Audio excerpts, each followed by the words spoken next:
Morning, everybody. Thank you for coming. Thank you for being here bright and early and eager and raring to go. My name's Peter Carlton. I'm head of Walk Films Europe, which really just means me. There isn't a huge division behind that. I will disillusion you of that importance straight away. Today is going to be about breaking down pretension and talking about the way the world really is.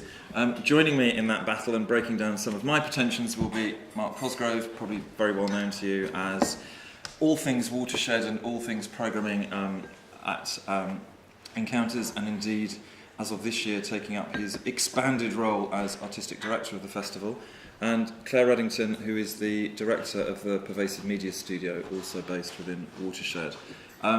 So I think what we have here is examples of old cinema, new cinema, and standing on the fence in that horrible liberal SDP sort of middly thing, me in the middle. Encounters this year is looking forward. It may not really be apparent to all of you that much yet, but it's a bit of a watershed year for the festival. It's beginning to redefine itself. I think next year, new look Encounters will become clearer. And one of the things that has defined that is Mark's vision, but is also a sense that cinema is in an enormous state of flux, that perhaps just the simple old days of cinema being a thing that we all knew what it meant. It was either Hollywood commercial cinema or Bollywood commercial cinema or various commercial cinemas around the world, or it was a kind of auteur art form that we rolled up to art cinemas to watch, that for a whole host of reasons, to do with proliferation of media, to do with changing economic habits, to do with changing relevance to the world, what cinema has become seems to be fragmenting and changing, and the people who make cinema are, I wouldn't say fragmenting and changing themselves, but are not necessarily people who always said, I want to be a film director, or I go into the film business and learn my craft. People are coming a lot from other media. I guess fine artists working in film is one of the most high-profile happenings of the last few years, most notably Steve McQueen, Julian Schnabel, Miranda July, some other less successful examples that I won't name. And also, perhaps, I think we're all very, very aware that viewing habits have changed. I mean, one of the things that I would probably think was right is that most of us don't watch most of our cinema in cinemas. And that's, while a very obvious statement, is quite a profound change, I think, from certainly 20 years ago. Most of the time when we talk about film, we're not talking about the big screen experience. And so one of the questions is, why is that? Should that be? Should we be trying to change that, or should we be embracing that? No answers to be given. I think it's a very appropriate city to be having these debates about the future, and to be having a festival that has decided not to stick to a rigid definition of short films or rigid ideas about what short films are for, but to embrace the full range of short film practice, for want of a better word, and to embrace cross-platform work, collaboration between different media. In that seems to me, as someone who's got to know Bristol over the last couple of years, something that almost defines the city. Well, probably actually its most defining feature is the fact that someone said to me, if you try to organise anything in Bristol, people immediately not go to it. So somehow everything here has to be organic. It's sort of one of the most fiercely individualistic cities, I think, that I've come across. And I guess that's probably a spirit that pervades independent cinema, and I think is quite interesting. So one of the things we may touch on, and certainly touch on during the day when we're talking with the individual filmmakers, is of the extent to which they see themselves fitting into official structures and schemes, or this sense of which doing it yourself is the only way. But Bristol is also obviously the home to an incredibly rich, innovative music scene, sort of the home of certainly British street art, if not international street art, and I think increasingly the home of innovative and forward-looking cross-platform new media work, the Pervasive Media Studio being one of the kind of hubs of that activity.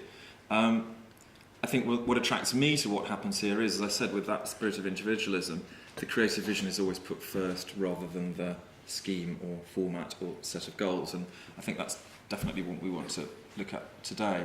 As well as in this morning's session looking at discussing some of the notions about the future of cinema, where it's going and how to deal with that as a practitioner, This afternoon we'll extend that conversation into 3 sessions, which are specific conversations with filmmakers who have films here. And those filmmakers are, not all of them are here, but I think it's like 8 out of the 10 feature encounters. Now, you're probably all very familiar. Screen International does it, Variety does it, people do a sort of Talent to Watch, Stars of Tomorrow. It's the sort of X factor of filmmaking, which normally makes me want to run a mile, because I never really saw that filmmaking needed to be sort of first past the post activity. I hope that what we're doing with Feature Encounters is something slightly different, in that I think it's in itself, it's a celebration of individual talents, and that I think is a great thing to do. It's not necessarily saying that they are the only interesting people or the best. It's saying here are people whose work has struck a load of us here as particularly interesting and worth profiling at the moment. But they also, in some ways, embrace the different traditions of filmmaking.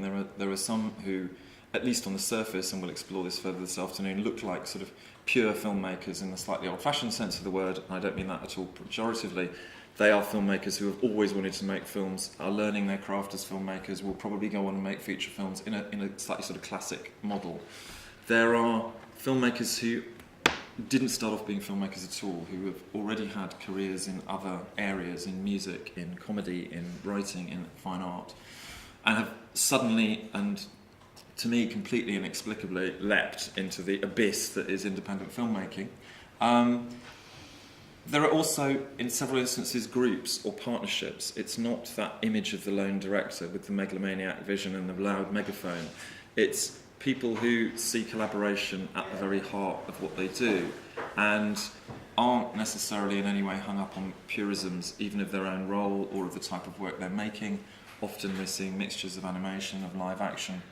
And so I want us to sort of celebrate the work of those 10, I won't say individuals, because as I said, some of them are groups, but people, filmmaking entities this afternoon, but also with them explore their own feelings about what is this thing called cinema that we're all doing.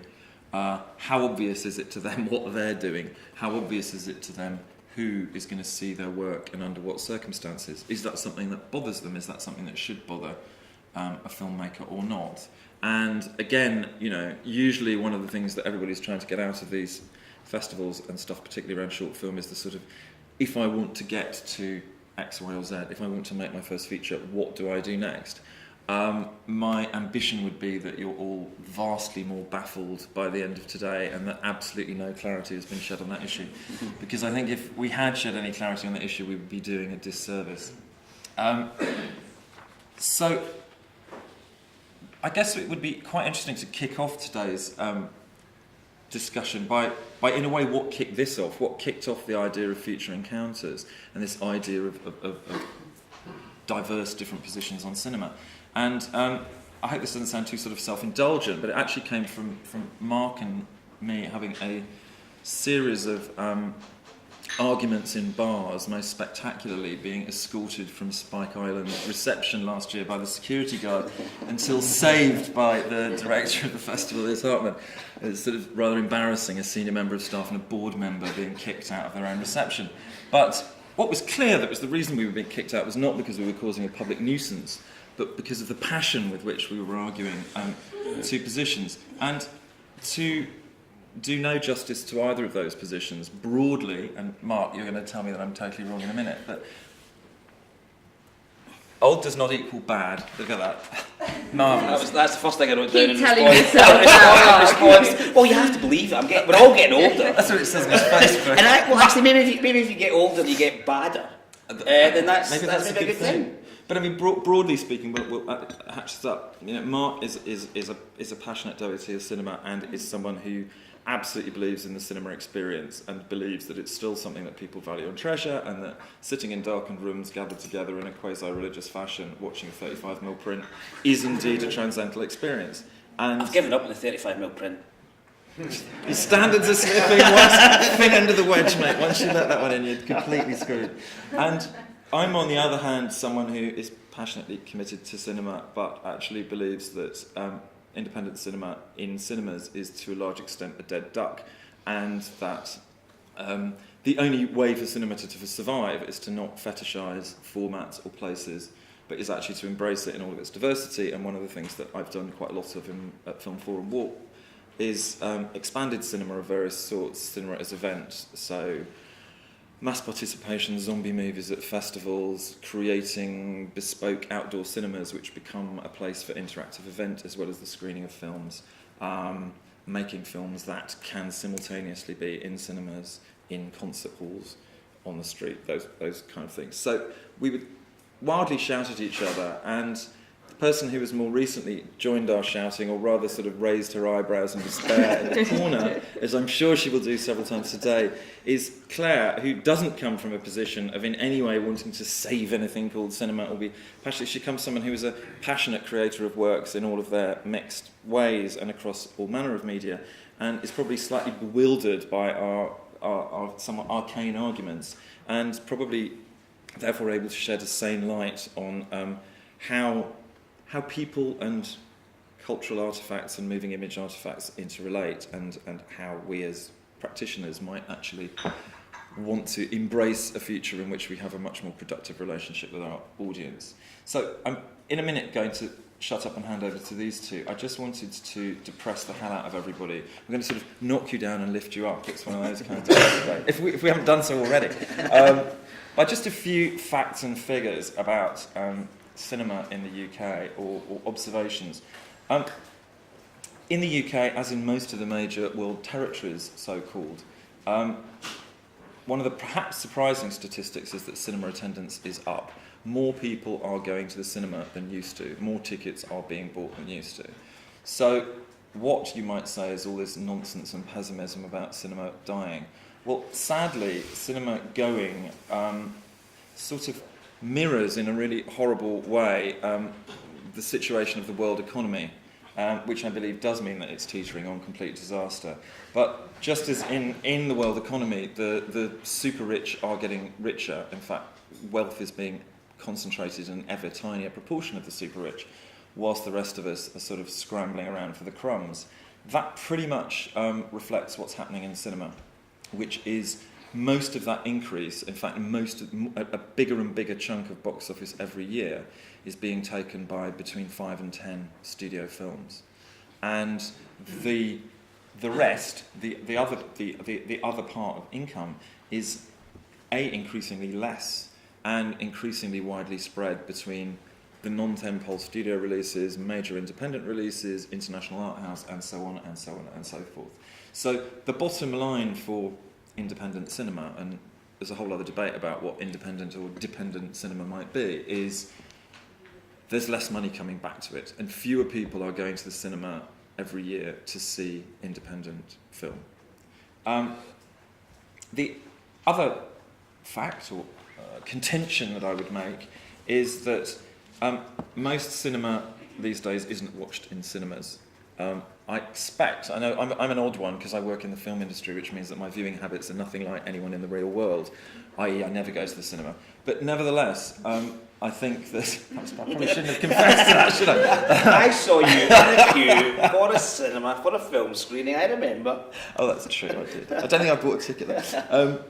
But the fact of the matter is that most of us watch independent cinema at home or somewhere on a small screen. It may be on DVD in exactly the same way as we buy an HBO box set. It's probably more likely to be downloaded legally or otherwise. I.e., we don't really distinguish between what cinema is, what television is. It's all just moving image stuff. And we are a lot less hung up on time slots than we used to be. So the old 90 to 100 minute feature thing is we will often sit down and only watch half a feature, or we will watch several, or we will skip between them in exactly the same way as we might sit down and watch 37 episodes of The Killing in one stretch. We sort of create our own Scala all-nighters, but we also do our own version of channel hopping. And we're not particular whether that's cinema or television that we do it with. And I think that although all of us individually will do different things from that, that is an incontrovertible fact of how people are tending to view cinema differently. Another fact which sort of impinges on that is that the DVD market, which used to be the main source of income for independent film, because for a whole load of reasons which I could go into but would take us the rest of the morning, putting cinemas in theatres very, very rarely makes money. Putting films in cinemas doesn't really make money. Most of that money goes to the cinema, some of it goes to the distributor, almost none of it ever comes back to the filmmaker or the investor. And the only way that money used to be made was out of DVD. DVD is utterly collapsing, and legal VOD revenue has in no way made up for that. So there is not only the fact that fewer people are watching independent films in cinemas, but actually fewer people are paying to watch independent film anywhere. The net result is there is less money to make independent cinema with. Interestingly, I was talking to one of the big UK distributors recently about, our slate, and saying what sort of level of films will you now invest in up front? Obviously, they will buy things when they're completed, but what we as filmmakers need is upfront money to make our films. And they said it's really simple. Budgets of $20 million or above with international stars, or less than £2 million, and it's just for the UK market. Anything in between, we won't take a risk on, which probably rules out most of our favourite films that have been made in the last 20 years. They couldn't get made anymore in the UK. And it's not just in the UK. I've had the same conversation in France and Germany and Spain. Ted Hope, who some of you may know, is probably one of the most sort of famous, successful, awarded American producers from films like In the Bedroom. Fantastic range of movies. Would have been making independent studio specialty style movies at sort of $10-15 million at the time, as well as lower budget. Says if he is going to try to set up a typical US indie film now, the budget he aims for, and not even certain if he'll get, is $1.5 million. That's less than £1 million. That's pretty sobering. That's where the independent voice has now been squeezed into. So there we go. I hope you're all feeling immediately enthused to race out into the world and make cinema. I'm going to be asking our 10 victims this afternoon why on earth they thought that becoming filmmakers was a good idea. But I think I've cast enough gloom and pessimism in my role as the undertaker of independent cinema here. And I'm going to cast over these two. Perhaps to Mr. Cosgrove first to lift us up and tell us that I'm all wrong, and why actually independent cinema exhibition is in rude health. And then Claire to go, no, you've both got it entirely wrong. It's not like that at all. Well, thanks, Peter. Unfortunately, you're not wrong. And I'm certainly aware of, all those elements in terms of getting a feature film together. I mean, I do sit and wonder from time to time how people and why people do it. Because it is so difficult, and speaking to other filmmakers and producers, and I mean, I guess the people have asked me to produce stuff in the past, saying why don't you sort of get involved, and it's just like, what, I've got a regular day job, and that kind of affords me a level of security. So, because one of the other questions I would sort of throw into the filmmakers as well later on is why are you doing it? Why not either write a book or I don't know, whatever. So why do you want to do this thing that's making a film, that's making a series of moving images and it's going to be shown whatever, So what is it that you want to do with that? Or why do you want to do it? But to sort of step back a bit is, yes, I've worked in independent exhibition all my bloody professional adult life. And what I have seen in that experience is actually a growth in audience in every single venue that I've worked at, whether it was Plymouth Arts Centre, a single screen venue within an arts complex, 70 seat, and the audience, the audience grew. Then at Corner House in Manchester, I wasn't programming the cinema, but I was doing sort of more education kind of type events there. And again, there was a really strong audience, and that audience was about engaging in not just watching films, but also engaging in. There was the thing about the ideas, the feel of the place, the ideas. And again, the interesting thing about those two venues was cinema was being presented in a kind of cross-art form complex. I wasn't really kind of aware of that when I started out. And how you sort of start out is also an interesting thing in itself. If I could go back to how I started out, then I had no idea how films got into cinemas. So I studied film at college, and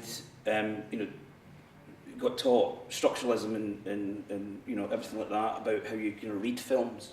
And then I went out to get a job in the industry and ended up as a security guard.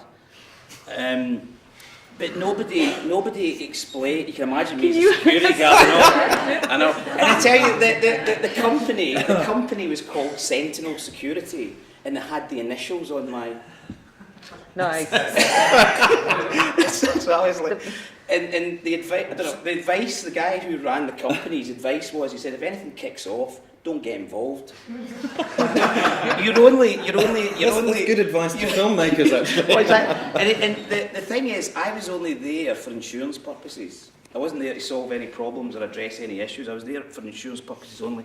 Anyway, I did not understand. Nobody explained to me how these films got into cinemas. So these, there was cinemas. You go to say, how do you film? Somebody makes a choice. There's a deal that's cut. There's a kind of relationship. There's all these things. I wasn't. So anyway, in my ignorance, I saw this job advertised for a film programmer in Plymouth Arts Centre, and I had no idea what a film programmer was, and I had no idea what Plymouth was. So I got the job in Plymouth, and it was something that I talked about films that was interesting to the guy that ran the centre. And then day one, I sat in an office. It was a really lovely old building. Sat in an office, and I had a sheet of paper with distributors' names, and I had a grid for the space that I had to film, and a phone, and that was it. And the first film I booked was Peter Greenaway's Drowning by Numbers for 2 days at 35% box office. And then what I realised was actually it's about building audiences. It's about putting stuff on for audiences, and it's about a relationship with. So over the years, it's this kind of relationship with distribution. And actually, the thing about exhibition is it's kind of at the fag end in some respects. And actually, the kind of proactive relationship with distribution is really interesting. But actually, over the past, so try and bring it back into this conversation. the interesting thing now is actually the relationship directly between exhibition and producers. I think, I mean, that's actually where a kind of creative relationships really, for me, really beginning to be quite interesting. And also, because what my job is getting an audience to see stuff. So your job's making something, and my job's to get an audience for that thing, you know what I mean? So actually, if there's a kind of dialogue across those areas, it seems to me that's interesting. And partly that's been afforded by, there's many factors, but it's partly been afforded by what digital has done to filmmaking. Because when it was 35mm, it was very industrial and it was very regimented, so you had to print, ship, all that sort of stuff.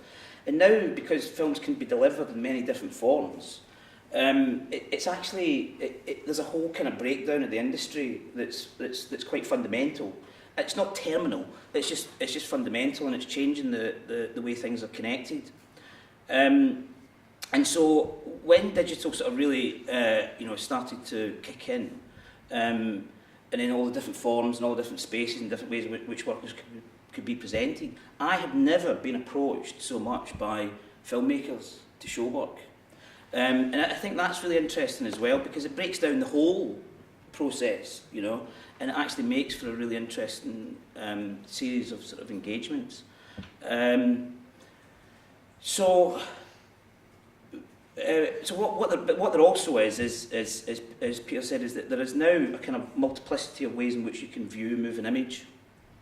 And it is moving image. I mean, I think that's the one thing that connects it is it's moving image. Then it's whether it's a short film, whether it's a feature film, whether it's a kind of multi-platform thing, whether it's a kind of... But it's kind of broadly about moving image. I mean, Claire will I'm sure come in with other thoughts on this, but there's a thing which is moving image, which is sort of connecting it. And of course, you can view it on this, you can view it on the computer, you can view it in many, many different ways. There's then the underpinning thing about the economics of it, is how do you actually make money out of it, and the purity and the simplicity and the purity of cinema, the cinema going experience, if you go down there, is you buy a ticket. And that money that is handed over is then split. Now we could argue about how that's split, but it is then split. And then that's how the industry one of the ways in which the industry finances itself and pays for jobs and all that sort of stuff. Now obviously there's other ways, downloads, etc., etc. And how that's impacting on and changing fundamentally the face of cinema exhibition in the kind of traditional old model is how that sort of what was I thinking? How that's breaking that down is just kind of. Well, I'm going to jump in. No. Hang on a sec. Just some thought. It just comes back. That was it. Oh yeah. So how it's changing it is that in the old model is that what you'd have is you'd have a film released on film and it would open on a certain date, and then 2 years later you'd see it on telly. So it would be on film and then it would disappear. You know what I mean? But it'd be on. But that's the big platform is the theatrical release. And that's what drives the initial sort of sales and all that, the profile, the presence of it and stuff like that. And of course, what digital's doing to the industry is it's kind of fundamentally changing that. And it was a really interesting, there was a conversation with Stephen Hind, who was working with Claire from Hewlett-Packard Labs and research labs in Bristol. And I remember having a conversation with him 5 years ago or something. I came back from Cannes after watching Russian Ark, the Alexander Sokurov film, which was shot digitally in a single take, famously. And I said, it's the most amazing film. And I said, it's shot in digitally. He said, well, can I see it? How do I get it? You know what I mean? Because the thing being that if it's on digital, well, come on, And it's like, well, that is actually the revolutionary moment in terms of the industry because it is that sense of everything available now. And of course, what the industry wants, no, hang on a minute, theatrical is what's the major economic driver, because, exhibitors say that. That's the thing, is that when you then sort of dig down into it, it's kind of exhibition, and it's primarily commercial exhibition, mainstream exhibition, because what is driving it is this volume of people to see Harry Potter, who are also buying the concessions, who are also doing all that. And if you've got that available now everywhere, you can watch it on that, you can download it for $29.99, is what Warner's are trying to do and stuff, and watch it at home. Then what that's going to do is cut off that flow, potentially, going into cinemas. So of course, So they're trying to kind of hold on to that. Now, so where you're at is this kind of great moment of flux, and we haven't seen it right through to the sort of conclusion, and what is post that as well. But for me, that's what makes it exciting, and it's a challenging times. But what I think is great in terms of what gives me solace, rather than what I think is really good, is that when I see the stuff that can put on here at Watershed, when I see the audience figures are going up. And the profile of the audience, the large high percentage of it is between 25 and 35. So from a kind of, independent exhibitor, we call standalone independent exhibitors, by the way. So, Watershed is this kind of, audience going, and then I kind of look outside, and it's like, in Corner House, in Film House, in, Broadway, audiences are growing for independent cinema. I wonder if we could kind of hook up and set up, so is there a way that we can, and digital then begins to afford that as a possibility as well of, so that's... Just for bringing Claire, I just want to try and distill a thought there, which is reading between the lines of quite a rich set of experiences and thoughts, is that to some extent one of the reasons if independent cinema, where it isn't working globally, is in a way you're kind of saying it's almost like it's just a failure with the exhibitors. As in, there is an audience, you can bring an audience to it, but it's not just a question of putting up a poster and expecting people to buy it. It's kind of a failure of imagination, in a way, and a failure of risk. And a way of communicating. I'm thinking of it's a few years ago when 4 months, 3 weeks, two days, won in Cannes, and they couldn't get a distributor for it in Romania, and the filmmakers famously got off a transit van, got a digital projector, and drove around market towns and villages in Romania and set up in car parks and on the end, in sort of supermarket car parks and onto those horrible whitewashed breeze block walls. Projected the film for free, and I think it was something like 100,000 people saw that film in 2 months, and they went back to the distributors and went back to the first distributor and said, look, there is an audience for our film, 100,000 people have just watched it. And the distributor's response was, that's the entire audience, there's no point in us doing it because you've just given it away for free. They went to the second distributor, and the second distributor said, we think you've got a point. And they took it out and they put it in cinemas, and it was the highest grossing domestic release in Romania for 20 years. So, your audience is there if you go out to them, and giving stuff away for free doesn't necessarily mean your revenues are knackered. Yeah. Two obvious messages, and probably a way to bring Claire in, if that's a reasonable segue. Yeah, I mean, I think I'm going to talk a little bit more about content and form. I slightly thought that Mark was going to talk about purism from... It's okay, I've got it here. I've got it here. In terms of the art form. And I guess what I wanted to start off with was how uninterested I am in the idea of cinema as a siloed form or a sacrosanct form. Because for me, it's about what story you want to tell. And then you look at, after you've understood the story you want to tell, then you look at what form that story should take. And the strange thing about filmmakers, for me, and talking to filmmakers at Encounters, is that it seems like the career path is the thing. And so because you need to do a short and get it in a festival and do a short and get it in a festival to get a feature film, it's like this trajectory is an obsession, which actually is kind of losing the benefit of these kinds of conversations with audiences. And so I think it's really unuseful to think about cinema as a separate medium in this day and age, but as a set of connected experiences. And the important thing is building communities and conversations around your artistic idea, around the conversation that you want to have with someone, which isn't a conversation with a distributor or a kind of exhibitor. It's about the user, the audience member. And I think that just as I'm uninterested in the idea of a white cube gallery as being sacrosanct, these same kinds of conversations happen in the art world, and they're as boring and as alienating to contemporary audiences as this one about cinema, I think, because people don't consume cinema in the same way anymore. They don't consume anything in the same way anymore. So I'm going to just show you very quickly something I think is an interesting example. Oh, can we get the lights here? Thanks.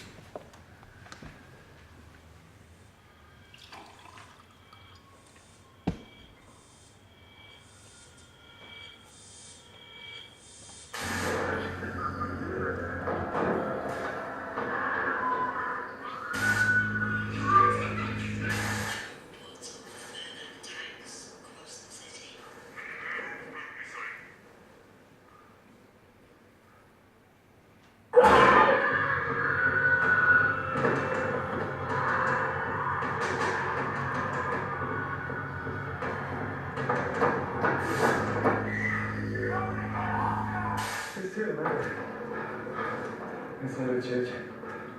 And it's very, very spooky.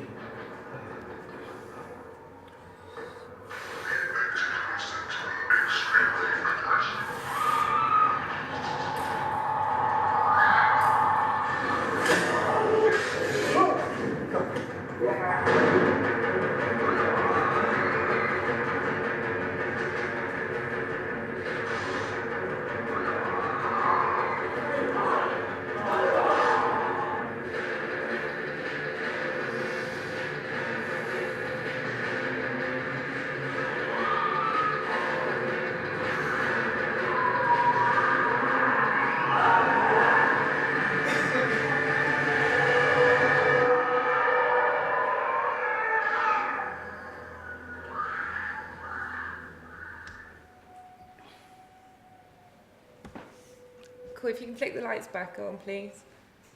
That was Mark's reaction. Yeah. So, 28 days later, 28 hours, 2.8 hours later, is a remake, a gamification, perhaps, although if I was in a digital conference, we could argue about that word, of 28 days later. And what it is a cinematic experience, but it's taken that cinema out of the kind of physical confines of a building like this and put it onto the streets and put it into your head, because you as an audience member are collaborating to create that experience. So how many of you have played a street game before? Okay, some. So what they did was they decided that they had a story to tell about a zombie invasion. They sold some tickets and sent people a text message with a place to turn up to. I think we got the text message on the morning of the day, and we turned up, and the story had been split over 8 locations across the city, and you didn't know where you were going until you got to the location. You were chased by approximately 100 volunteer zombies, and the idea was to get to the end of the evening without being converted to a member of the undead. I love the idea of a volunteer zombie. That's what you have encountered. Yeah. Well, they will be by the end. This morning there's volunteer zombies. And it's interesting for me because that piece of moving image is part trailer and part documentary. But they sold 500 tickets a night to this game. And they sold them at £20 each. They have a direct relationship with their audiences, and it's currently on tour. It's been to Leeds and to London. And that is an entirely different way of getting their story out to people, of building a community and a kind of conversation around a piece of work.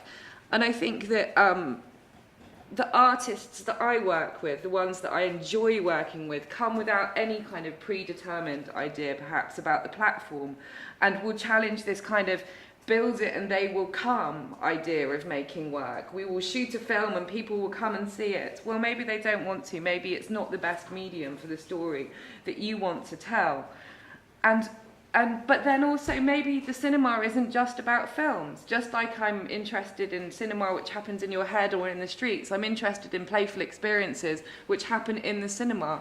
People like Melanie Wilson and Andy Field who are making games which take place in cinemas and which kind of challenge the conventions around cinemas. But it's important, I think, that we just get away from this fetishization and that we think about the stories that we're going to. The story is the starting point. There's also, I think, a massive missed business opportunity if you're just thinking about short films, because the tangential IP exploitation of going across mediums is a massive opportunity. What's the online proposition? What's the virtual goods that you can sell that are kind of that have some kind of correspondence to your film? There's loads of examples of different ways to make money, and I think 2.8 Hours Later is a really good example of something that needs no public funding. They got some public funding in the first place to think about how to develop it, but now they can make money and tour it. I think that's a really interesting example to cite, Claire, because probably other people in this room have been to those dreadful sort of digital marketing conferences, or conferences where film people who know nothing about online talk about online endlessly in a sort of rabbit in the headlights, terrified. We're about to become dinosaurs and die, to mix as many metaphors as I can in one sentence. And the fixation still seems to me to be this notion that you make a film and then you go, how do I get it out to an audience? And then you get a Twitter account. Yeah, you get a Twitter account, yeah. I'm on Facebook, that's fine, isn't it? Yeah. Tumbleweed. If it's like my Facebook, anyway. Or the other model, which I think has very much happened in the US, is the notion that, rather like our Romanian friends with their van, somehow you have to become the distributor, and you spend 2 years of your life putting DVDs into brown envelopes and sending them to people, or walking around with a sandwich board going kind of the end is nigh, it's on in the cinema at the end of the street, to publicise your film called The End. And that's, a lot of the responses from filmmakers, I think quite justifiably, is had I wanted to be in distribution or run a cinema, I would have done that. I want to be a filmmaker. But it sort of fundamentally misses the point, it seems to me, because it's still saying, here is this artefact that I don't know if anyone wants, how do I force them to like it, as opposed to actually saying, why don't I create an artefact in a relationship with an audience? Yeah. And I think that's a really difficult thing for filmmakers to get their heads around, because rather like painters or novelists, we sort of do what we do and then we put it out there.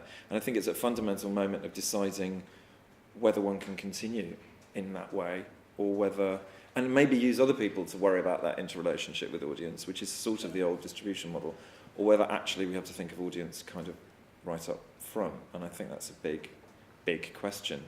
I don't know, I've just realised we've all been talking. I should say, if anyone wants to intervene, do Cool. feel free. That's Yeah. not sort of Oh. great, fantastic. Yeah. I'm going to go. I have a question about that 2.8 hours later. Is it, what is it? I mean, is it a game? It's a game. But they're not actually promoting something else with the game. No, they are making documentary film about the experience. So that film is a tiny bit that was shot by the natural history filmmakers in Bristol, because we're very lucky that we have a whole massive group of people who understand how to shoot things in adverse conditions, because they've done Frozen Planet, so a street game is like really easy. But yeah, it's a game.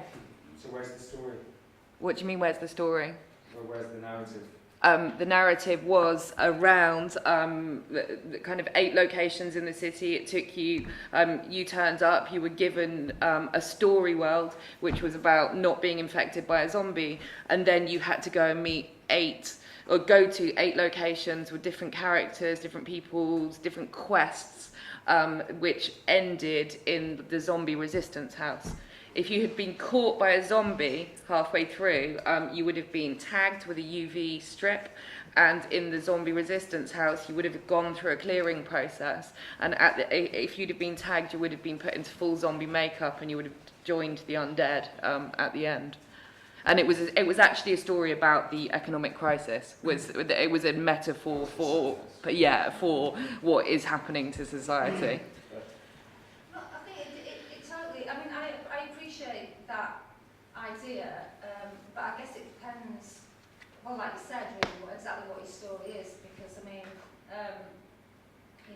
that kind of thing personally just turns me completely cold. I'm not the slightest bit interested in games, I can't stand them, that's just me. I'm not saying that there's not a big, massive market for them, of course there is, but if you're making a sort of film or something along the line that would then transfer or open up into a game or other things, that's fine. But I mean, some things are, if it's quite a serious or heavy subject matter, for example, a bit like you talked about with that 4 weeks through whatever it was. Yes, whichever. And that was a really interesting way that they could get that out there, because obviously with a subject matter like that, it's not going to make a good game. I think one of the... It's inaccessible to a huge amount of the audience as well, isn't it, really? Because it can't be distributed digitally. Because Also just because it's people of a certain age and a certain amount of interest in a certain You type could of say exactly the same thing about most cinema. Yeah. I mean, that's, look at... No, you get it. Have you stood in a that's queue a at a genre. multiplex recently? I mean, how many Yeah. how many films actually appeal to a broad cross-section of the audience? Not many.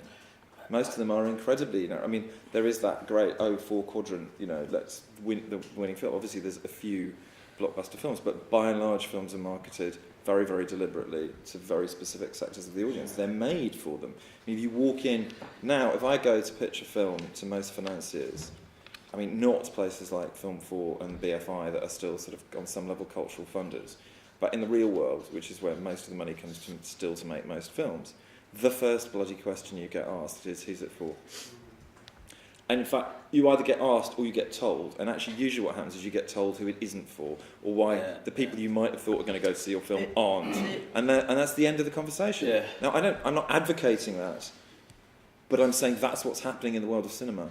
But this particular type of project, it will always be directed at a certain type of techie sort of young person who's maybe into playing games and has a kind of... Okay. And that's kind of the... Yeah. That's I mean. But I think So another piece of work that we make is called a subtle mob, which is basically the downloading of an MP3 onto your MP3 player of whatever type that is. One of the most recent subtle mobs I took place in. So there are basically 4 storylines. You download one of them. You are taken into a shopping mall, and you participate in the hour before a terrorist attack in this shopping experience. You're given a character, and the things that you are asked to do, because it's part narrative and part instructional, you become the actors in the film for everyone else. That was a deeply moving and beautiful experience that was that was participated in by a massive cross section of people. I showed you a genre piece because it was cheap, because it's cheap and it's a great film.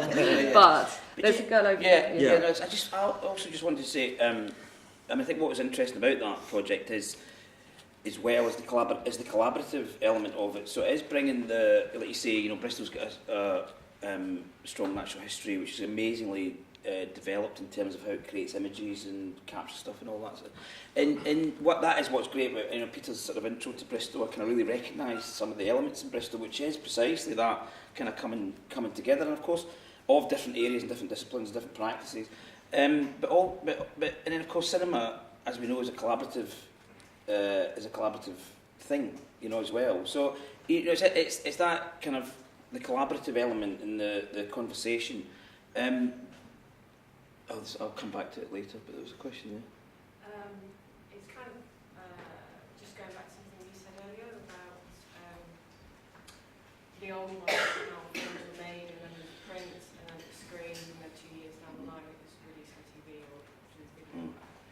I mean, now, would you, as a programmer, would you show a film if it was being released digitally at the same time? Yeah, we have done. You do? Yeah. Yeah, but not only that, what's interesting about this whole shift is that actually it's made repertory cinema much more alive, both because prints are becoming more available. So Park Circus is probably one of the most successful distributors who distribute archive. They brought up, very wisely, a few years ago, before all this happened, bought up huge archives like Carlton, Granada, all that sort of stuff, and they're releasing stuff on. And what you find out, and we've introduced sort of repertory slots like the kind of Sunday brunches and things like that. Is going back. It's actually that kind of model of exhibition, which the Scala in London, if people remember that, or the Ritzy in Brixton, when it was a single screen, actually kind of generating audiences for old stuff, and what happens is that's then being reanimated in the cinema space. So actually, more things become available, but on the point of if something's simultaneously released, then I don't care, because the specificity of the cinema is the specificity of the cinema, as the specificity of that as the specificity. So people can choose. It just means there's more choice. So for example, Nick Whitfield's Skeletons, which was out last year. Yeah. That won the Michael Powell Award. Yeah. And after it won the award, Jason Isaacs went on lots of radio and television to say how wonderful this film was. But the film actually, which was released by Soda, had like a touring release. So it was came here and so it had a very limited release, and people could only go and see it on certain nights and in certain towns. So that limits what the audience can do. So Jason Isaacs at that point had gone on BBC Breakfast and sat on the sofa and said, "You can now download this and watch this through iTunes." That would have given the producers could have recouped from the finances a lot more, because people who were going out to the cinemas to see the film were people who love going to cinema, people who are interested in Nick and low budget filmmaking. So those people would have gone for that experience anyway, because the crew were there and the cast were there anyway. But it sort of limited the rest of everybody else. Do you see what I mean? It's sort of that strategy. Yeah, but I mean that's. If Jason Isaacs had said this is available to download from iTunes, because you as a cinema have still screened. Yeah, I don't care what happens. You know what I mean? I'll show the bloody. If I think it's good, then I'll show it. If I'm interested and I want to show it, you know what I mean? I had this conversation about. Oh no, I won't get into it. Like you have this exclusivity with festivals. They say, "Oh, if you've got to show it ours, if you show it somebody else, then we're not going to show it." And you just think, what arses? You know what I mean? But there is that. Yeah, of course there is, but I don't do it. I don't know what I am, but I just don't do that. You know what I mean? So, but what does that conversation do to the idea of cinema as an event, or cinema as that kind of special medium that you talk about? That there is no art form like cinema for expressing an idea. I see where you're pushing me. Step into that box. Well, you see, my view on things is that I was thinking about this long and hard last night because I'm going to try and get it right. Which is that, as Peter mentioned the quasi-religious thing, and I have gone on record as saying is that cinema going in a particular kind of context, watching films in particular, which is watching film in cinema, I described it as the church of the 21st century. because it's the way in which people congregate to hear a sermon, basically. You know, so when you go and see Russian Ark, you're actually going to sit there and not watch a film, but you're actually going to watch a film made by Alexander Sokurov, who's talking about something, and it's actually about the thing. And there's a reverential sort of gig that happens, you know, because as we did there, the lights went down, nobody talked.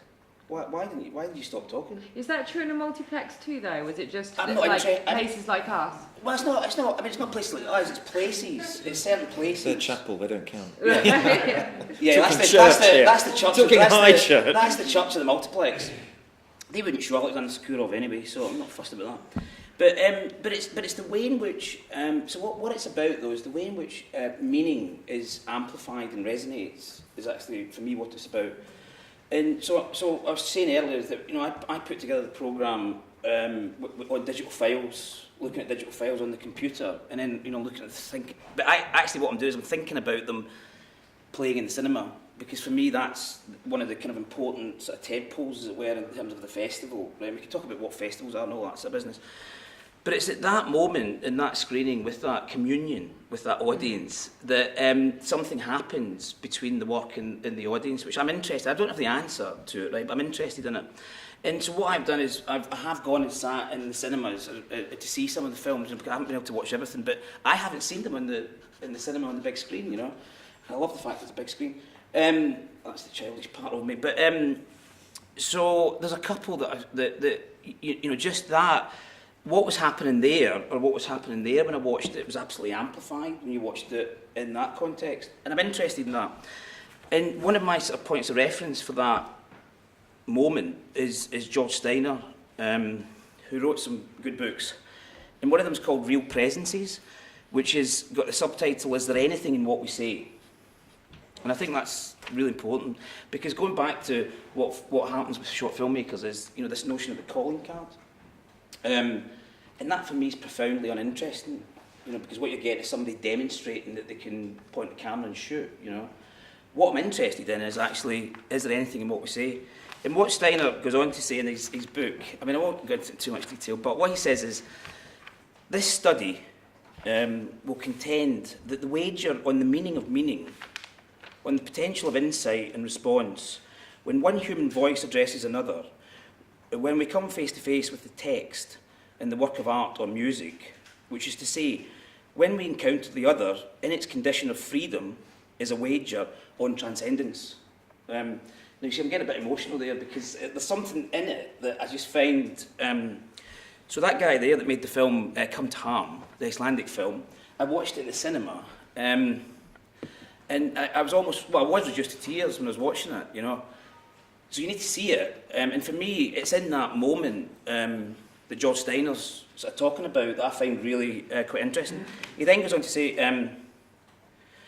it supposes, so this wager supposes a passage beyond the fictive or the purely pragmatic, from meaning to meaningfulness.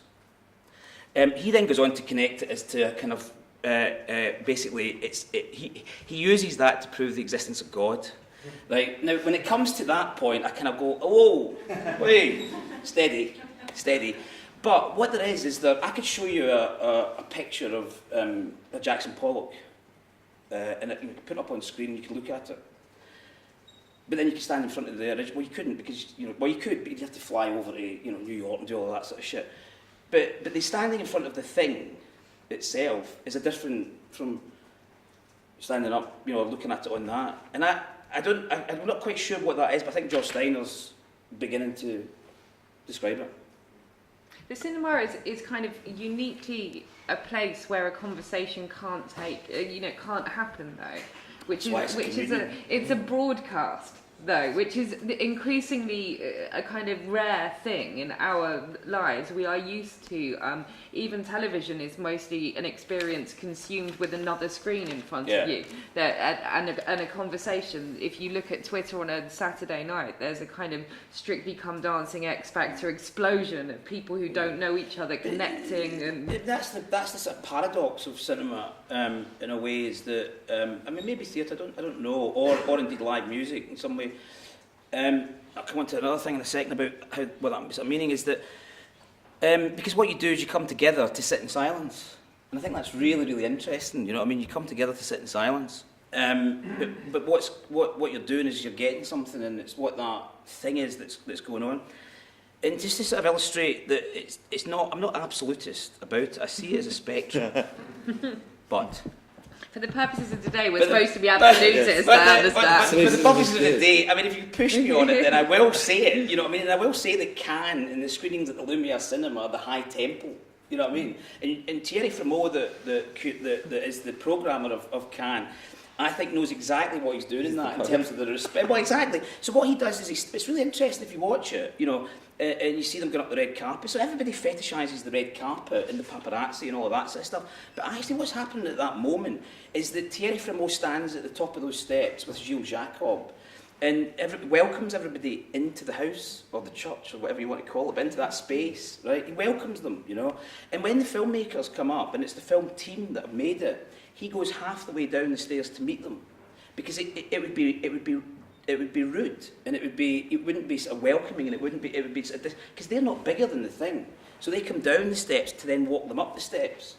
So there's a whole kind of interesting thing. Elitist, old-fashioned. Well, I mean, it may well be those pejorative, subjective terms, but there is. So you pushed me into it, right? But the other thing is that if you take, so I've worked on a project, Passion of Joan of Arc, with some musicians, which we did live at Carlton Hall here, and then it's gone on to other places.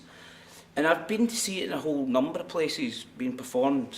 So that's the QEH in London, Latitude, Krakow as part of the religious theme continues as part of Holy Week, and then at the Lincoln Centre in New York.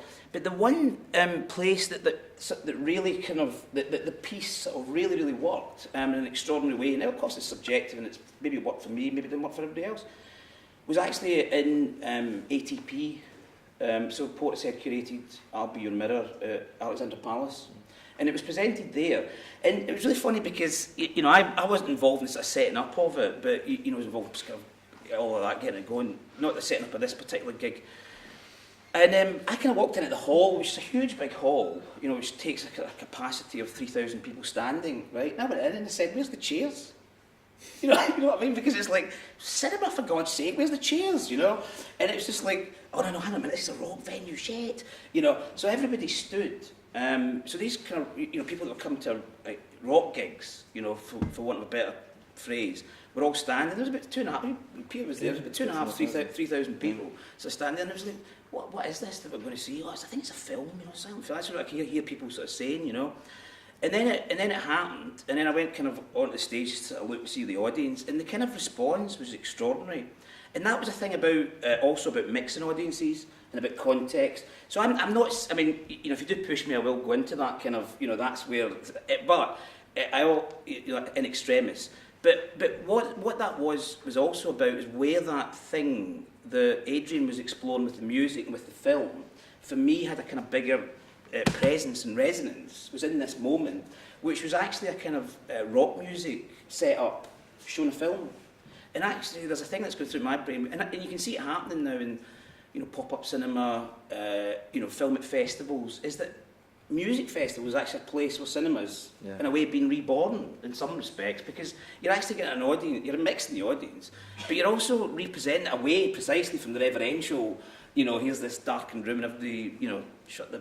Although I suspect in a world of, like, media exhaustion, I will argue the other side, that reverential experience becomes more special and more sought after, because moments of quiet and meditation and connection with content are rare. Well, I think connection's a good word, because it's kind of Adrian who wrote the music, connecting with the film, connecting with an audience, and it's that. It's not about, oh, this artist creating great art and we should all bow down. It's actually about the connections, and my job as putting things on for the public is about wanting to make the connections between that person's what they've made in the audience. Are you making work for the church? So I mean, how do people feel about that? Can we get this question first, Claire? Oh, I feel like I'm making work for the church. I mean, just the last two things that I think what you said about the attention economy and the cinematic space perhaps being the only place where you can get away with kind of feeding into what Mark's saying as well, but the point I wanted to make was about whether exhibitors can use the exciting features of digital media and kind of those kinds of things more to increase the footprint of the cinema. And I've been doing a project with Curzon Cinema in Cleveland, which is down the road, and that involves discussing the memories of the cinema goers and things like that. And one of the things that's really interesting is that a lot of the memories of cinema, they can't remember the films that they've seen, they can remember the cinematic experience more than the films themselves.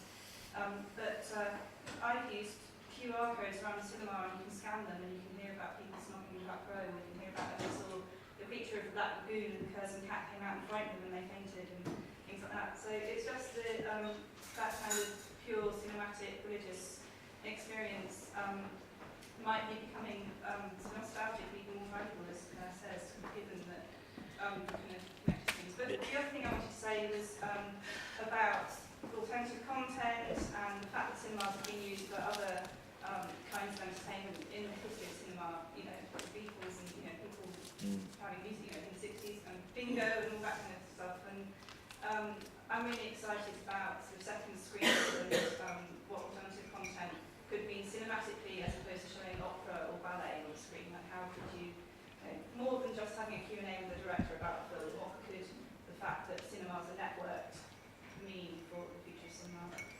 I think that's a really interesting point, and I think one of the things that one often realises that people tend to sort of group almost into these kind of opposed camps, and in particular, I mean, we felt it in the discussion about 2.0 hours later of the sort of, well, that's not a story. That's not a story as you recognise it. That's not a valuable cinema. There's clearly a quality of storytelling and a quality of being immersed in narrative, which is entirely different from that. Yeah. I think that two things. One thing is it's really important to say that just as cinema can be going to see Batman, or it can be watching the Dardenne Brothers, it can be Cannes, it can be a multiplex. It's pretty varied. Is that the same must have to apply to cross-platform work? It's not necessarily, I don't particularly enjoy, I quite enjoy street games. I don't like online gaming. But, that's just me. I'm old and stupid, but whatever. I would agree with you. I wouldn't go and see that, but then I also wouldn't go and see certain types of films. I don't just see film. Because it's film, I go and see films that I'm interested in, or that I think I'm going to be interested in. And I think that one of the things that sort of perhaps unites a lot of these threads, I think you said to Claire, you said to Mark, what does that do to the notion of cinema as an event? And I think the precise thing is that it needs to be more about an event. And I think my problem, I love cinema, but my problem with it is that we sort of take it as a given. In some of the sort of resistances to embracing new media or telling stories that aren't just in a linear fashion is a sort of assumption that we can just stick with the status quo. And the position, I would love it if we could stick with the status quo, frankly. I'm really bloody old-fashioned. I'd sit and watch linear films till the cows come home. The fact of the matter is, it don't work like that anymore. The fact of the matter is, whatever we're saying, actually, for the most part, at the moment, people aren't going and experiencing cinema enough like that. And people are, if you like, the religious experience has become devalued. And so I think that one of the things is maybe we can recreate it in places.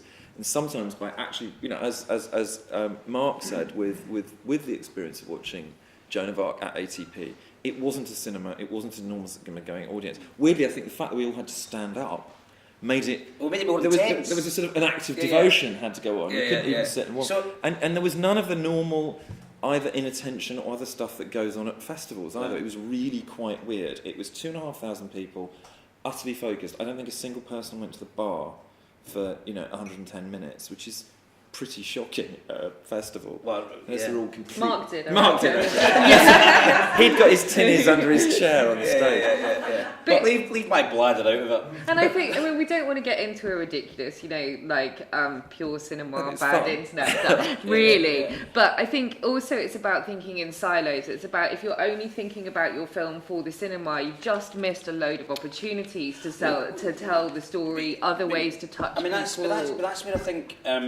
it kind of does bring in the nature of the collaboration and this notion of the producer and the creative producer, that side of it. So my question to you, Peter, would be, I get the sense that, I know it's wrong, but I get a sense producers is like, you're looking at the budget and you're going, Jesus, and you're raising money and you're doing all that. Is that what you do, or do you creatively intervene and say, well, look, actually, if you did this with an online thing, we could do this. You know what I mean? So you're sort of making the filmmaker aware of sort of wider. Can I not dodge that question, Yes. but park it for a second, because a couple of people Yeah, want to sure. intervene. I don't want me to rattle on. Yep. Yes. Yeah, I don't think quite a lot about this sort of thing, but more from the production sort of side. I think film and cinema and a lot of this stuff is driven by, you know, this like the capitalist ideal of producing profit and growth and all this, or even like the way that the progression is growth and all this sort of thing. You know, you do the short, you can blah blah blah, make a feature and all this. And I'm wondering whether there's going to be a shift to a completely different way of doing things that sort of mirrors the actual what's going on in wider society now in terms of, you know, people looking at models, hierarchies, elitism, and this sort of thing. And I've been reading quite a bit about, you know, the idea of the commons and you know, the wider idea of the commons in terms of, you know, how people working together, resource being common, you know, access to, like, you know, copyright is a massive issue for filmmakers, particularly documentary. You know, I like this whole idea of stuff being restrictive and, you know, not being able to use maybe to more of a model where actually stuff is very accessible and people then start to create and distribute and do things in very different ways which aren't necessarily linked to this capitalist model. Occupy watershed. Very much so. And actually, you know, capitalism is in process. I mean, they're not going to. But that will have massive impacts on. It would be interesting if that was about a demand economy, like about people who demanded to see the film rather than were kind of pushed the film. There's a thing in Brazil, I think, called movie mobs, but I might be wrong, where the distribution model is that they wait until enough people in that town have requested the film and then they put it on. So it is the responsibility of the filmmaker to build a conversation with the audience and to build a community around that content so that people want to see it. And I think it's still working on a money economy rather, and there is still a kind of financial value system in there, but it's shifted a conversation, I think. Yeah, I mean, I think it's the thing that is called rather beautifully in indie cinema in America, the LERV map, which is you literally have your distribution map, and it's when you get a certain amount of love from a town, they can go and have your movie. You know, you play the trailer, and if enough people pre-buy tickets. I'm going to sort of partly comment on what you're saying, whilst also remembering to answer or address Mark's question, and I can only obviously address it from my own personal experience. I think, you know, yes, I don't think producers are just money raisers. Actually, I think it's sort of no coincidence that projects seem to have more than one producer these days, and I think it's because producing has become an ever more complex thing. It is about money raising, but it's not just about going to the usual suspects to raise money. It's often about, you know, raising money outside of film, raising money in all sorts of kind of quite weird ways. It is about knowing technically how to put together a film production, but it's increasingly about not just knowing how to put together a film production, but understanding perhaps other ways of exploiting the IP or of expanding the story world, or whichever kind of term you wish to use, across more than one outlet. Even if that's just saying, how can this feature film be shown in different contexts, or can it be broken down, or whatever. It's also about needing at least an understanding of marketing, or I would say, you know, kind of forget the word marketing, an understanding of your exchange with audience. Because often, actually, what's going to happen is your film is going to fall into the hands of quite old-fashioned marketeers who aren't going to know what to do with it. And you, I think, do have to at least initiate or be aware of how you can start the conversation with an audience at an early stage. I mean, I would echo actually what Claire said at the beginning, and in that when I approach a project now, I don't always assume it's a film, and this is quite a change of thinking for me, because I was fairly dyed-in-the-wool about this. Well, I suppose I was also employed for 6 years by a feature film making company, so I kind of had to do that.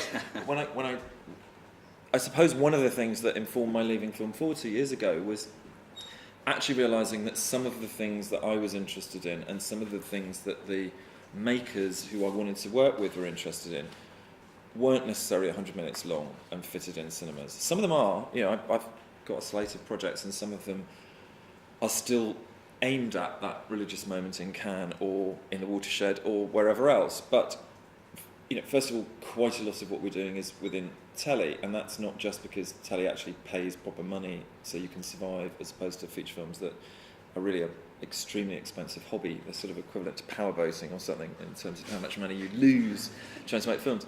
But actually unexpectedly, because a couple of years ago I would have been one of the people on the platform kind of going, broadcast television is dead. People forget it, forget schedules, forget appointments of view, all that. It's all going to be on demand and interactive. And the reality is that it isn't. The reality is that appointments of view is still working. That even though television channels have handed over to catch up, a lot of people will the majority of an audience will still actually turn on at the right time to watch a series if it's something that's really hooked. That cultural investment of going, I am watching this along with 3 million people in other households up and down the country at the same time, has an enormous value. And second screen reinforces that anyway. Absolutely, it completely reinforces that shared experience. And so one of the reasons that we're working in television is because you can capture audience. You can understand who that audience is much more directly than you can in cinema. And you can tell stories over 5 hours, 6 hours, 7 hours over a period of weeks, and that's a fantastic opportunity. Some of what I'm doing, I admit a small part, is neither film nor television. It has a moving image element, but it's often got some form of live event or online event at its heart. What I would say unites them all is a sense of event, and a sense that, what I find harder to relate to, and it's just me as a person and as a kind of producer and creator, is sort of stuff that just goes out there and is in loads of different places and people watch casually, kind of like ads, stuff that just comes at you, and loads of people watch, but all over the place in a fairly random fashion. I'm kind of old-fashioned enough to want some form of commune, and not just my kind of commune with an audience, but I like the idea of an audience communing. And I think that's one of the things that cinema has. I think it can be created in live event, it can be created online. And often one of the first things we do when we start to talk about a story or an idea is actually go, what is it? Where, does this require people to sit in a darkened room and watch it at the same time? Does it even require to be linear?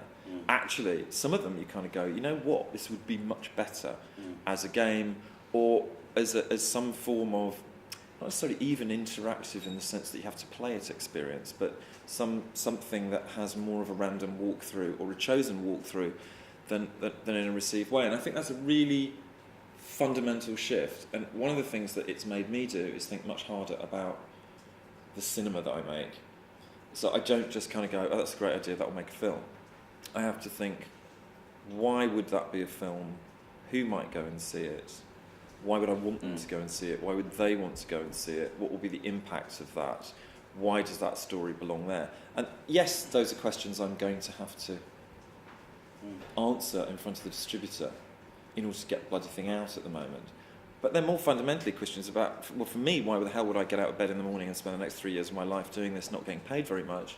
And equally, why the hell would anyone else go and get a babysitter, get into the car on a wet Wednesday night, with the wife, husband, kids, partners, drive, park in a really horrible fucking car park in Milton Keynes, walk through the brazen rain, have shed loads of teenage hoodies come out spilling popcorn everywhere, go into a really nasty little pokey cinema where the air conditioning's failed, and pay 10 quid on top of the babysitter, on top of the petrol, on top of the parking, on top of the Coca-Cola and the Maltesers to watch the movie.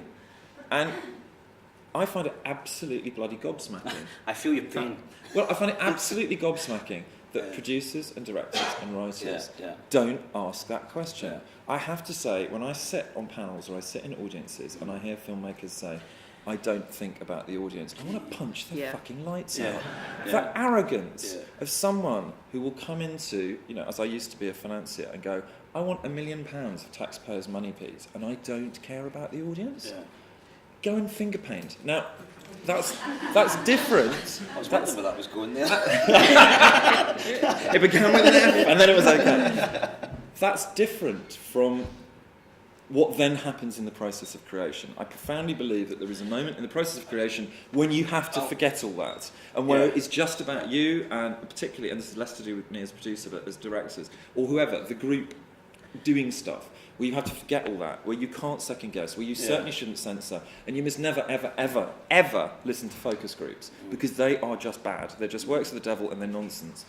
That's an entirely different thing from a communing with the audience, with a sense of audience.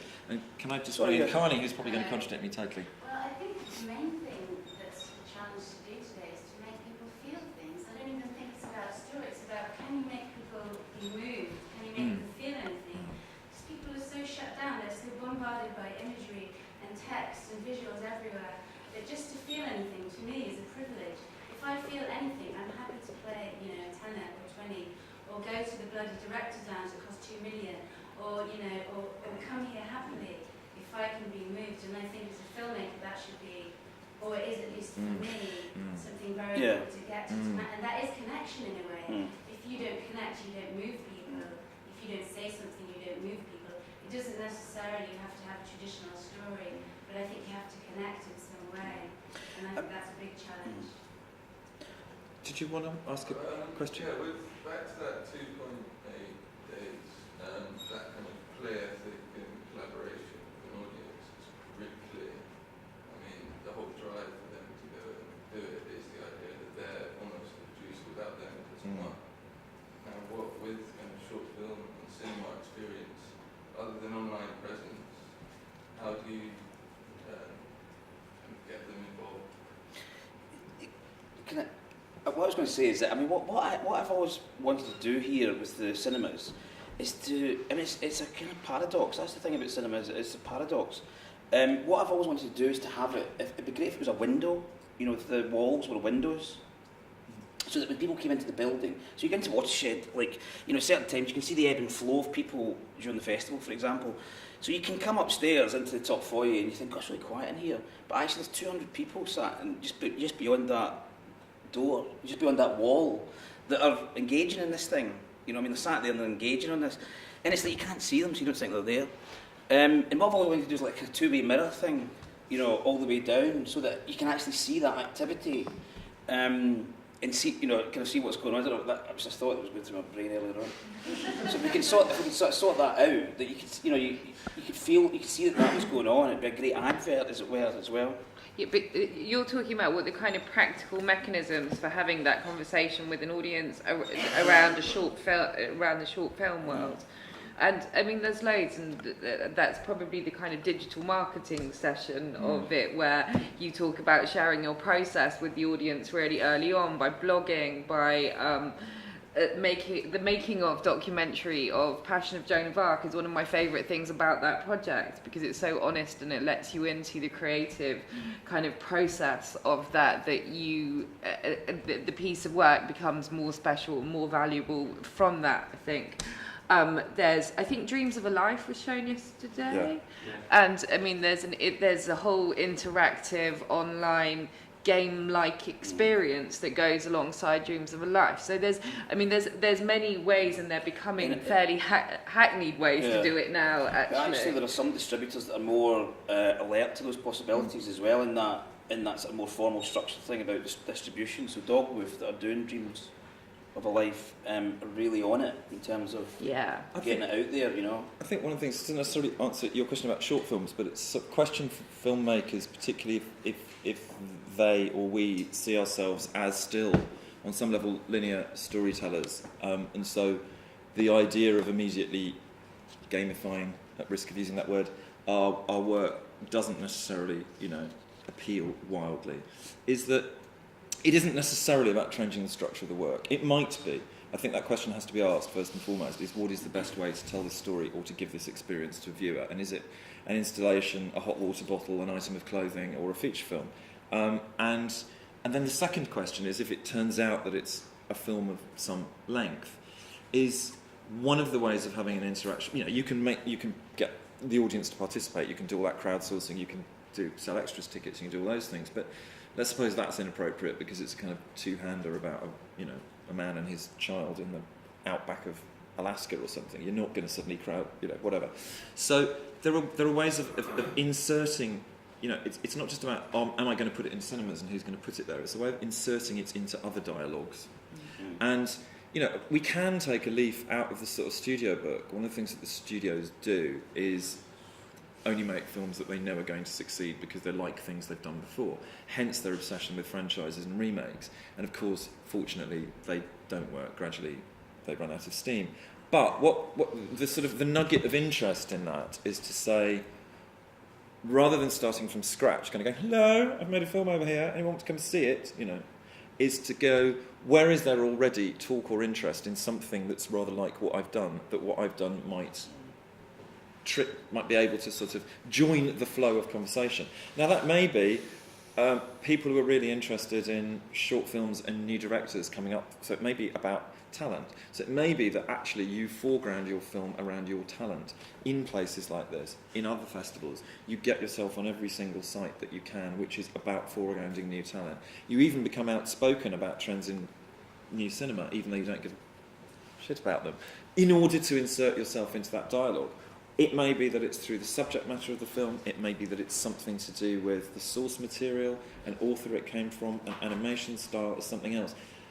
I think one of the big things about cross-platform and kind of being switched on, whether we like it or not all the time, is that cross-influencing is happening in a way, the globalisation of culture, all those cliches, is very evidently happening all the time. And one of the things that we sort of have to do is to sort of surf those waves and ride those currents. And I think that's something that we're not very used to thinking about. But if you think about it, it's rather like having a conversation in a pub. You don't tend to walk into a pub, march up to a group of 10 people, some of whom you know, some of whom you don't, and just start saying whatever was in your head. You generally walk into that. Well, maybe you do. Oh, okay. Claire goes into a pub. But never had a filter. you do subliminally clock what's going on. And even if you know that you want to bring the conversation round to the fact that your dog ran away and had a night of passion with 3 different dogs last night, or whatever, you sort of see which way the conversation's going, you gauge the tone of the conversation, you insert yourself through body language, you insert yourself into that conversation, and at a certain point you go, this really funny thing happened to me last night. We as filmmakers don't do that. We walk straight into the pub, walk up to a total stranger and start talking at them. And 9 times out of 10, they turn their back and go to the bar. And then we're really upset. It's total nonsense. Thinking about where our artefacts belong is really important. Can I also say something about collaboration? Because I think there's like the people like us thing of filmmaking. Making films is collaborative, but the trouble is you're collaborating with people like you.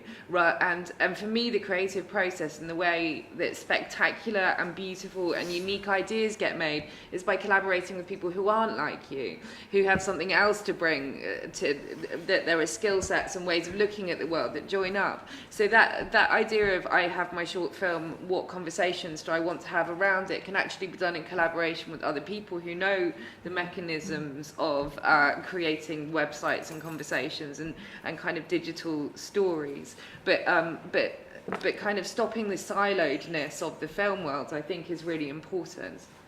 So, I think what you just said about going into a pub, I think what you defined basically is good storytelling versus bad storytelling. And I think I wanted to mention that in my eyes, there's a line dividing between kind of more interactive online approach to cinema to what Mark talked about, which is the church life, the campfire experience. And I think the difference is that a lot of people still want, like, when I go and watch any film, what I really expect is to be taken somewhere for my life, 2 hours.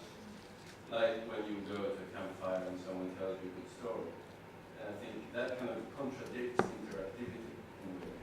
So I think in a way there's still a huge place for cinema as it used to be, which is go somewhere, it could be your living room, it could be a cinema, but be taken by great storytelling somewhere magical for 2 hours. And I think that it splits.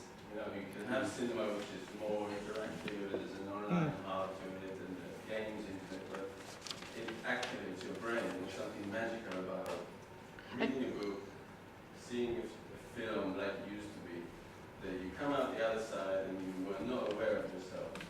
Of course, storytelling as an oral medium is a different thing, though, because in the campfire experience, you understand if people are starting to shift because they're uncomfortable, or if another log needs to go on the fire, or if people are tired and need to be taken in another direction. That's an interactive and live experience. It is, but a really sensitive filmmaker should be able to kind of hit the majority of people, tell the story in a way that pulls and let goes and pulls and let goes. So, I mean, there's loads of films like that, and you sat there and you forgot about yourself. And it wasn't interactive anyway. I think I would add to what Sol is saying, you probably need to identify with something that's happening there, with the people that are there. And there is one example, let's say, of an online thing that I did see that I felt that way, and I think it was the arcade fire video where you had to put in your own address, never mind didn't have mine, so I couldn't really identify, but I thought doing that immediately brought in an emotional level, which I feel sometimes is missing from the online thing, which is bringing yourself into it in a very personal, intimate way, rather than a general getting together way, which I feel maybe too old for myself, and just being, oh, this is the road I grew up on, immediately I get thrown in, somebody's running on my street, oh, I get that, but I think that personal touch, which I think I understand, I have to agree with what Saul's saying a little bit. I want to be taken on a ride, but I've got to also identify, something in myself in that story, and I've got to be moved. So there's a lot of criteria. Of course, it's tough. The problem with starting to talk about all these other options that you slide. That's why I think there was a stare, talking about the 2.8 hours, because this could be brought up the same if we were in the theatre or in whatever dance. You could show this film and say this is a new theatre piece, or this is a new film piece, because I think we talk about cinema. What interests me is cinema. Some people are still traditional that way, but I think what still is there about going somewhere, paying all the money, going all throughout the pain. What can we suggest to the viewer as filmmakers? I think it's about what you just said about going into the pub and do it properly. Telling the story so the 10 people around you go, and after 10 minutes they finish listening to the story and they're captivated. I think that is the crucial. Well, of course you can argue probably what is the test is. Well, I think listen to the story or they walk away. I think there's another aspect to that. And I just suddenly realised that we're virtually out of time, so I need to bring this to a close. But as a way of bringing these threads together, I think that one of the things that we've talked about is actually different qualities of experience. So in some instances, definitely a desire still to sit there in rapt attention and be told a story and to share that story. In other ways to interact. I think the thing that brings us all together is that there needs to, we have a desire for interaction. We want, as you said, Carney, we want to feel, and we want our audience to feel. We're interested in our audience feeling. And we need to make sure, even if we're going down the campfire route, we need to make sure that they're around the campfire and there's a bloody campfire there for them to sit around. And one of our problems at the moment is, the fire's down to a little kind of ember and there's not many people sitting around it. So even if what we want to aim for is that reverential traditional cinema experience, we as makers, our job starts earlier. Our job starts in thinking, how do I actually summon my audience? And sometimes that's sort of like beating the drums and chanting, and sometimes it's... Well, then what's your responsibility? You know what I mean? So what is, in terms of what you're doing, what is your responsibility in that setup, And I think that's just to come back to... I'm not saying you, I'm saying one. Quickly to come back to the question about, an alternative economy. I think, yes, there is, I think inevitably, actually, independent cinema is going to find alternative economies to the simple one of seeing films as just a sort of a money-making product. And in a way, all they are within that system is the product that feeds a money-making machine. The films themselves aren't, as it were, money-making. It's the machine of real estate, of footfall through a building that's buying popcorn. And that's clearly not the economy that we're within.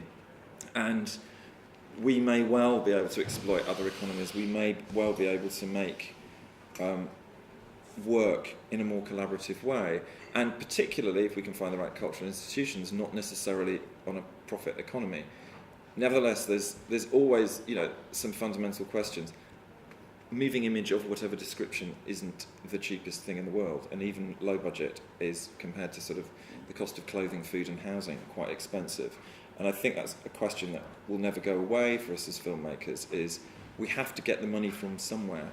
And in order to do that, we're making some form of pact or dialogue with somebody. And that may be directly with the audience, or it may be with people who are going to help us get it to an audience. But in a sense, if you think of your finances as your first audience, as the first people who you've got to have a dialogue with, seduce, enchant, you're sort of doing the thing. You're going into the pub and you're being polite. You're starting things off in the right way. And I think that's the sort of, that would perhaps be the sort of thought I'd want to leave before we go into this afternoon session, is the ways in which we ensure that we are going out to audience with our work.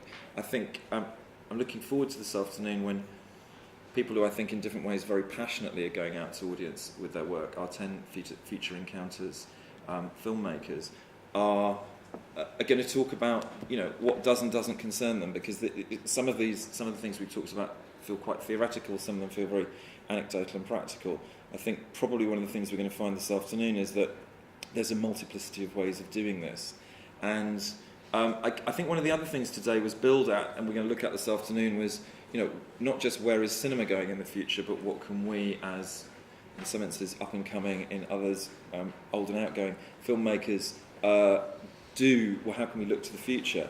And I think one of my suspicions is to be suspicious of career paths, and that they probably don't exist, and that most training schemes are rubbish, and that our message should be a very optimistic one of making your own mistakes and doing it your way, and that really none of us know anything, and we're all happily joining hands and taking a leap into the void, which is what we've done in a small way this morning. So thank you all very much for your interest and your participation, and I'd love to welcome you all back this afternoon to hear some real filmmakers talk about their work and to indeed show some of it. Thank you very much.